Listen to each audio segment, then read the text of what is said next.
The Lord bless you, heart dwellers. I asked the Lord, what is on your precious heart today? He answered me, my children do not draw close to me. They keep their distance as if I were a stranger. My bride as well nervously approaches me. My dearest, my darling, my bride, for what reason do you fear me? What have I done to you to make you feel afraid of me? Is it those little shortcomings and sluggishness? Is that what makes you cautious when approaching me? Do you not know that I long for your embrace?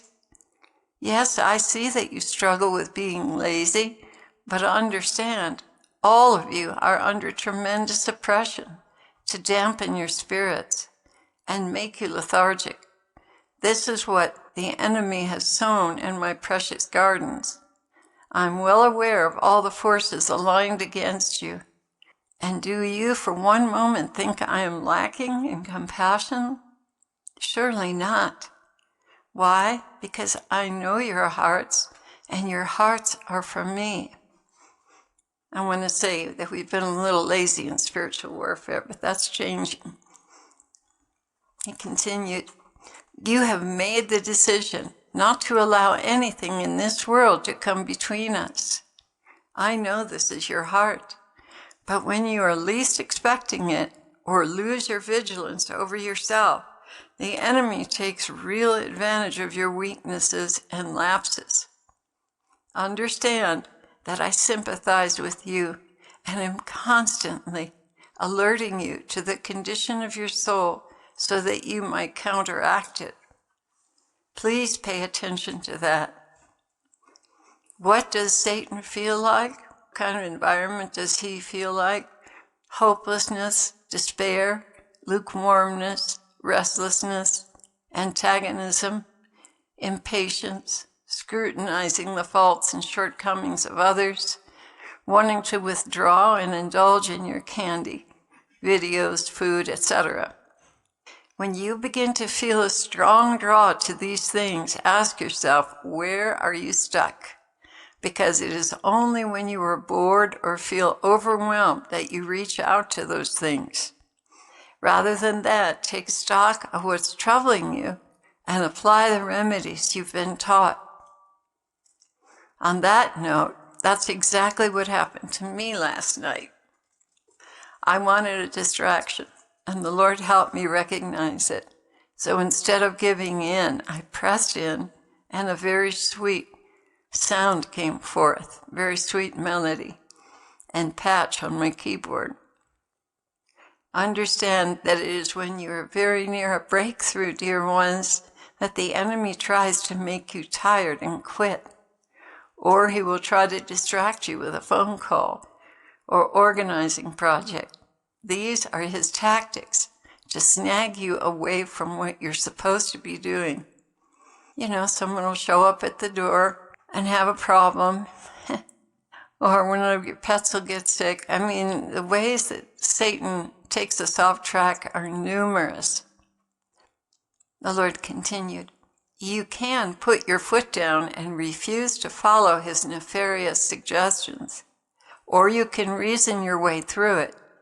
What was this time meant for? What would please Jesus the most now? That's what I was asking myself last night. Ask these questions and follow up with your actions. Don't allow yourself to be lulled into complacency. My tender ones, do you not know that every idle word, idle pursuit, idleness in general will have to be accounted for? Especially if you are in the midst of opportunity. And this part is me. I know that last night it came to mind that I would have to account for all the great things the Lord has provided for me to work on music. I had just recently gotten the card from those who have been given much, much will be required of them. I don't know about you, but I don't want to be the servant that buried his talent and produced no return for his king. That ends in outer darkness where there's wailing and gnashing of teeth. In that moment, I recounted what I had been given, a loving community that takes care of me and Father, a warm house with a perfect view into my beloved spruce and aspen trees, a world-class keyboard, inspiration galore, food and vitamins, heat and water. Everything I need to create has been provided for me. All that is needed is incentive and applying myself. Shall I appear before the Lord with empty hands? Or shall I appear before him with bushel baskets of souls who were drawn to him through my music? Each of us is empowered to contribute to the kingdom. Woe to the lazy servant who lived off the sheep but did nothing for them. That was the Lord. He continued, "You were right, beloved. I would not put it to you so harshly, but in reality, that's what it boils down to. You are so right. And what about the rest of you? What are you doing to bring souls to me? How are you spending your free time? Are you complaining about the weather or excited about what I'm calling you to do and the people you're meeting? Examine yourselves, dear ones. Understand that when you are fully engaged and excited, you run to me and I run to greet you. Examine yourselves, dear ones, and get back on track. Take a stark look at how you waste the time allotted to you. Repent and make amends. Produce fruits in keeping with righteousness, and you will cease to have trouble connecting with me. There will be no guilt hanging over your head, no shame or fear of correction. You will just have unspeakable joy in bringing in the harvest.